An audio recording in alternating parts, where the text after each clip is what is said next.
Hello, everyone. Welcome to a little bit of woo woo. I'm recording this on January 28th at 10 a.m. Pacific, which is kind of important because it seems like we're getting a little bit of whiplash from all of the executive orders and all of the changes that are happening that quickly from by 47. I got to give it to the guy. I got to give it to him. He did a lot more this week than I did. That's for sure. Just saying. So these are intuitive insights. And having said that, this video is for entertainment purposes only. I am not a stock portfolio manager. I am going to talk a little bit about the stock market, but I want you to be clear that sometimes, not always, sometimes I am just plain wrong. So when I'm giving advice, you shouldn't base any of your trades or anything based on what I've said or what anybody who does what I do says, particularly because time is really difficult for us to get the dates and times right when it comes to stock market predictions. And that's just one part of what I'm going to talk about today.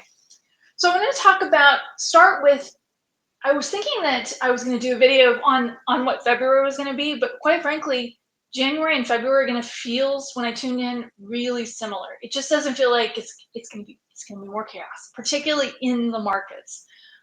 It's important for you to understand that it is completely valid for you to just turn it off. Just not watch it. There's nothing wrong with that. Nobody's going to judge you for that. Go outside, play outside if it's just too much, and it will be too much, I think, for a little while. Guys got a lot of energy, a lot of things that were pent up, a lot of initiatives they wanted to put together, and that's happening now. So I wanted to look at a few of these things. The first thing I wanted to look at was the 14th Amendment to the Constitution. This is commonly known as this birthright amendment, where it basically roughly says, if you're born here, you're an American citizen. There's been a lot of controversy around this one over the years because of immigration, people coming here and having babies born in the U.S., and those babies are now U.S. citizens. He tried to do it with an executive order, which everyone who ever took a civics class can tell you is not the way you're supposed to do it. But it is kind of interesting because I do feel like this one is going to get changed.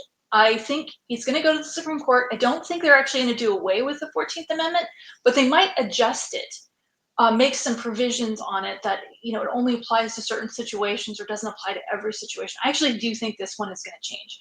Now, if you were born here to parents who were not U.S. citizens, I don't think they're going to go back in time and get rid of you. And I think this is going to create some confusion with immigration, because if you're from a country that doesn't have an embassy in the United States, how do you verify birth to a citizen from another country, especially if they don't have their paperwork anymore? I don't know, and I think that's going to be looked at. But I do feel like, and when we're talking a ways down the road, I do feel like they are going to adjust this one, and not necessarily just through executive order, but this is going to go to the Supreme Court and it's going to be looked at. Having said that, I think we might need to expect that lots of things are going to be picked up, hauled out, and examined. I got to tell you, a lot of civics teachers probably didn't know what they were going to teach this week, and now they have to haul out their books and talk to people about the 14th Amendment and what it is and why you should know about it. Quite frankly, I had it wrong. I was thinking it was from colonial days. This actually has to do with people who were born here to enslaved parents. That's how it initially started. It's been challenged in a lot of ways, but I'm obviously not a civics teacher. So if you're a civics teacher, God bless you for taking that on. And I'm sure that you had to talk about that this week. So there will be a few more things like that. I don't necessarily think in February, but we are going to be looking at some of these amendments and questioning. I would encourage you as a person not to go along party lines, but to ask yourself how you feel about these different things, because there will be issues that are hauled out, looked at, pulled out of the closet, where you may agree with the party that you didn't vote for, okay? And that might go vice versa. I would just encourage us not to be so polarized in our thinking that we can't agree with someone who, in a lot of other issues, that we disagree with. That's an important distinction, because it's kind of how humans are. We don't pick a team and then go along with every single thing on that team.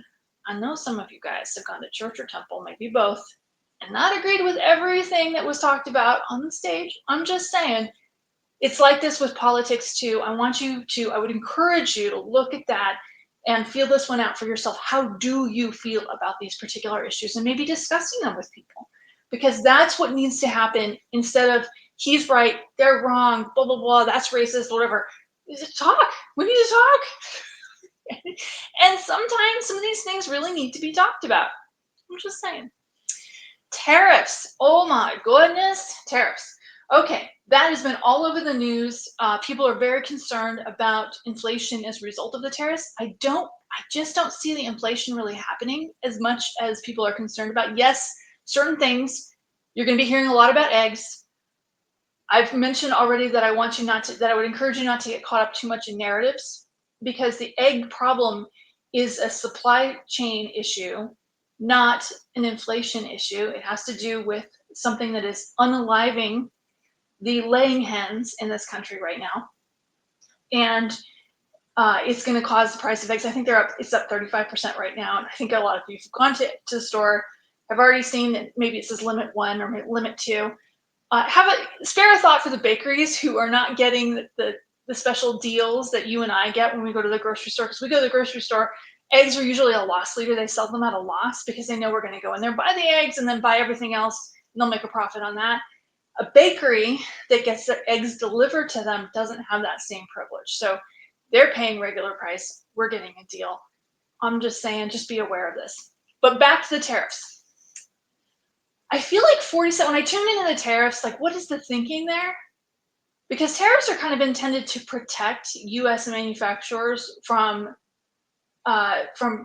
discounted prices from other countries where they don't have as much price, it doesn't cost them as much to produce the product. Well, I think that 47 is thinking of it more in terms of like slotting fees. I don't know if you guys know what those are, but I'll tell you what they are. So let's use Costco as an example. I think most of you guys have been to a Costco. Costco charges an amount for you as a manufacturer to have the privilege of putting your product on their shelves. I seem to recall it was around $10,000 for a certain number of stores. May have been $10,000 just for one store. I can't remember. It's been a long time since I've dealt with slotting fees. But there's a fee to be on that shelf, and it's considered a privilege to put your product in front of all of the Costco vetted customers who clearly have enough money to pay a fee every year to join the Costco. And the idea is that your product will get in front of a lot of people, and you're being given the privilege of selling the product to what is considered the Costco customer. I'm just using Costco as an example, but lots of stores do this. Most stores do this, actually, most of the big chains. I feel like 47 sees tariffs more as a slotting fee because he's a business owner, right? A lot of presidents have never dealt with this kind of stuff. The privilege of an international company to be able to come to the US and sell their products on US soil to the vetted US customer. That's how he sees it. And I think he sees it as a fee to pay for that privilege. Not considering the fact that it is a lot of US manufacturers who actually are making their products in Mexico, or maybe making some of them in Canada and bringing them over to the United States. I know that the idea is that you want to have manufacturing here in the States, but I don't really think that's how he's seeing it. When I tune into the energy, that's not what it is. It's more like you're paying for the privilege to sell your products here. That's how we're seeing it. Is it going to be a lot of new tariffs? I do think it's more of a threat. I do think there will be some, absolutely, and there will be some products, and there will be some that will come and go. I think what happened, for those of you who didn't watch what happened in Colombia this week, Colombia turned away a U.S. plane carrying, repatriating U.S. or Colombian citizens, and the administration, the 47 administration, I'm trying to carefully not say certain words. You guys know this already about YouTube gets people for things like that. Turned away the U.S. plane, and so these tariffs were imposed pretty immediately. Now, it was retracted, the planes landed, but it is a very public threat, and he wants countries to know that he's serious about it by making this happen with Colombia, which is interesting because Colombia, of all countries, actually buys more stuff from us than we buy from them. So wouldn't be a good one to mess with. But I didn't make that decision. Nobody asked me, okay? So Yeah, I already talked about February. February is going to be more of the same with chaos. I would encourage you to use your tools, figure out what you want to do for yourself and how you want to feel better. I would also encourage, though, not to get too caught up in this drama because, I don't know about you guys, but I know for myself, I'm just, I'm trying to rebuild my website. I'm doing stuff, and instead of doing stuff, I was focused on the news, and I realized that kind of caught me off and pulled me off track too.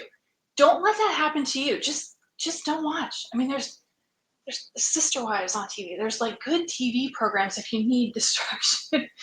I mentioned Dairy Girls last week. I'm still serious about that. So you should watch that show. Find something that you enjoy doing and then bring it right back to what's important to you. Have you worked on your goals? Have you worked on your New Year's resolutions? Are you working on your business? Are you working on your job? Are you working on that certification? Don't get caught up in this other stuff because it's just going to give you whiplash, and some of it's going to come and it's going to go and it's going to come and it's going to go. Bring it back to you. Okay, let's look at the stock market. There's some stuff. It's going to be pretty chaotic. I would say if you have investments in the stock market, you're going to need to babysit those more than normal. There was a bit of a downturn yesterday. For those of you who weren't watching, there was something with the AI stocks that happened where a company came out and said that they were able to produce a product that NVIDIA is making at quite a bit cheaper. Most people claim BS. It probably is BS, but it doesn't matter. Each time one of those things happens, it makes people look at that investment in certain stocks and wonder, is this still a sound investment? And eventually enough people will look at it and say, I'm not sure that the fundamentals are there, and will shift their portfolio. Why does that matter? What does that matter to you? Most of you guys don't have stocks. Like most of you guys are not invested in the stock market. Well, it does matter, and for a lot of reasons. It does affect how business moves, how money moves. I mean, I'll just give you an example. I mean, here's one. I know a lot of new businesses haven't been created in the last few years, and there's a really good reason for that. So let's say you have an idea for, let's just say a cupcake store. You want to put a cupcake store on Main Street. You see this empty space. This person owns this building. This space has been empty for a while, has a big glass window. You want to do it, right? You don't have all the money, so you want to go to the nearest bank and you want to say, hey, I want to open this cupcake store. I'm just random number, $100,000. Because I'm going to need to pay some employees. I'm going to need to buy some machinery. I'm going to need to buy some eggs, right? Bank says no. They aren't loaning to people like you because you're a little bit more risky than who they are loaning to largely, which a lot of that money that would normally go to new small businesses like your cupcake store are going to hedge funds who are being loaned to hedge funds who are using that money to buy equities, buy stocks. And that's considered a safer bet right now. And it might be because the last couple of years, the stock market's gone up 20%. I don't see that happening this year. I do see some corrections. I'm not seeing a massive crash, like a 40% crash. I'm not seeing that. If that's going to happen, that's just not what I'm seeing. Entertainment purposes only. Please don't make any stock decisions based on what I've said. But I am seeing some corrections. There's another correction point coming. I think in the next couple of weeks, there'll be a benchmark revision that happens once a year to labor. And that could be another time where it shocks the market a bit and people move from equities to bonds. That could be an entry point. But if you're looking for an entry point to get into the stock market, you're going to need to watch because I think there's going to be a couple where it's going to go down. I do think very small returns this year, if anything. It feels like they just kind of keep showing me it's just going down. It's just going to kind of slow down with a couple of little blips.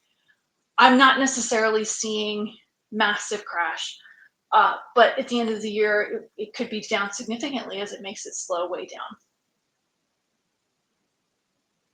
I'm saying, though, the bigger problem is the fact that the money that would have been loaned to the cupcake store, that would have hired your daughter, that would have bought the kitchen equipment that you sell at your business, and the eggs locally that are grown by local farmers wasn't created, and that storefront stayed empty. Long term, multiplied over city, this happening city over city over city leads to ultimately smaller job creation because that bakery would have hired a few people, okay, not just one. That eventually is going to catch up to us. That's how what's going on in the stock market really affects us. What do I think is going to happen this year? Generally speaking, when I tune into people's energy, when I tune into intuitively, for most people, it's actually going to be a good year. I see a lot of people moving. I see a lot of relationships changing. I see a lot of people jettisoning relationships that not serving them anymore. Things change, people change. Maybe things aren't a good fit anymore, and there's nothing wrong with that.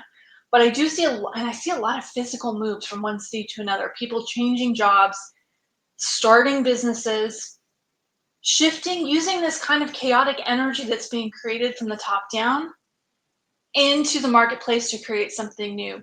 Be that person, because that something new could be something really amazing. Maybe it isn't just one cupcake store. Maybe you create an idea like Sprinkles, which has really good cupcakes, by the way, that becomes, 20 stores later. I'm just saying, allow your creative vision to flow and don't let it be distracted by what's going on in the news, because a lot of that is just BS. A lot of it's narrative. A lot of it is not the full story. A lot of it is just not true. The other thing I would encourage you to do is look at where your energy is going. Look at what you're looking at. Are you allowing fear to have a lot of your energy, or are you picturing and focusing on the things you want? Picture that big house. Picture that vacation.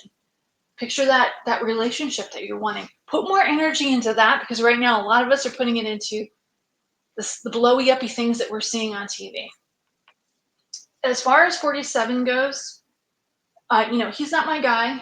But having said that, I don't necessarily see that everything he's going to do is going to be offensive to every person.